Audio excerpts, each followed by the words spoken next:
of the service? Feeling ko nung gumawa kami ng service, napaka-light ng feeling nung makatulong sa iba. Para bang yung excitement na nararamdaman mo dahil dun sa mga bagay na pwede mong magawa para sa kapwa mo. Kagaya nung marinig mo silang magsabi ng salamat sa'yo, parang nakadagdag sa confidence mo yung mga bagay na pwede mo pang magawa para sa iba. Mas lalo mong, kumbaga, mapaplano mo pa na mas tumulong sa araw-araw mong ginagawa.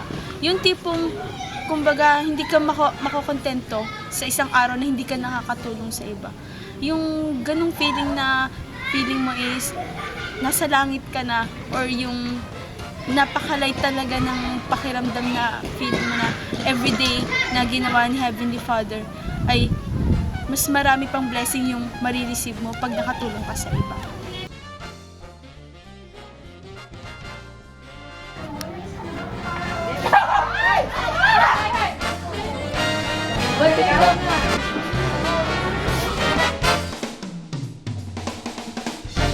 Does it help to enhance your spiritual growth? Oo naman, nakatulong siya kasi, 'di ba? Sabi nga sa scriptures na laging tinuturo sa atin ng mga leaders at ng mga teachers na help each other at love your brothers and sisters like you love yourself. Syempre, parang feeling ko one of those commandments na sinabi ni Heavenly Father sa atin ay parang na-accomplish ko, parang feeling ko I'm alive, parang yung excitement ko sa pag-aaral ng mga scriptures at ng mga everything about sa church is ngayon nagbubunga na siya dahil ngayon na-apply ko na siya sa iba, hindi lang nakikip ko siya sa sarili ko, kundi nagagawa ko na rin para sa iba.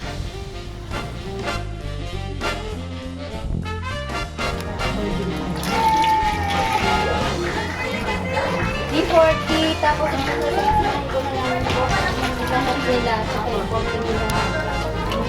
Tapos i-follow mo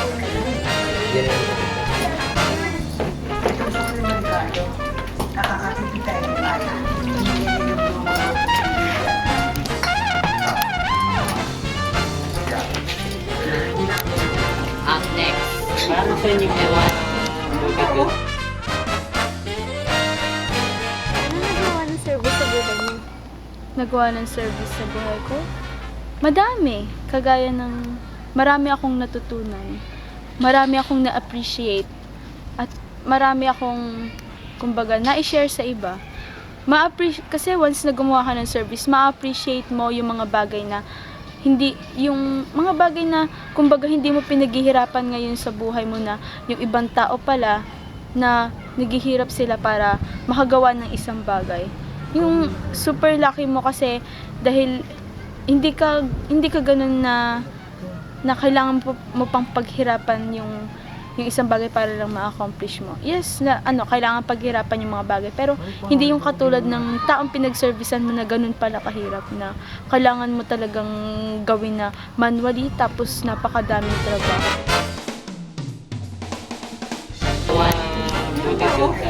Yun, ganda ng ngiti habang naglilinis.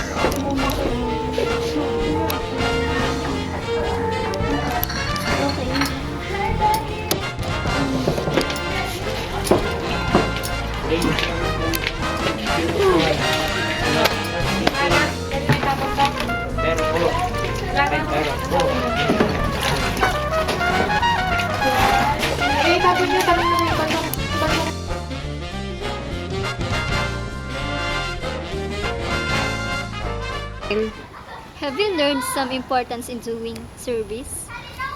Syempre naman, maraming importance yung naidulot nun. Hindi lang sa naipapractice natin yung mga bagay na alam natin sa service, kundi mas naipapakita natin kung sino nga ba yung totoong tayo.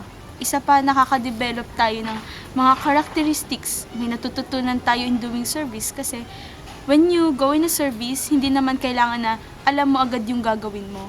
Much better na you learn on it. Much better na pag pumunta ka sa isang service o gumawa ka ng isang service, may matututunan ka sa pagtulong sa ibang tao.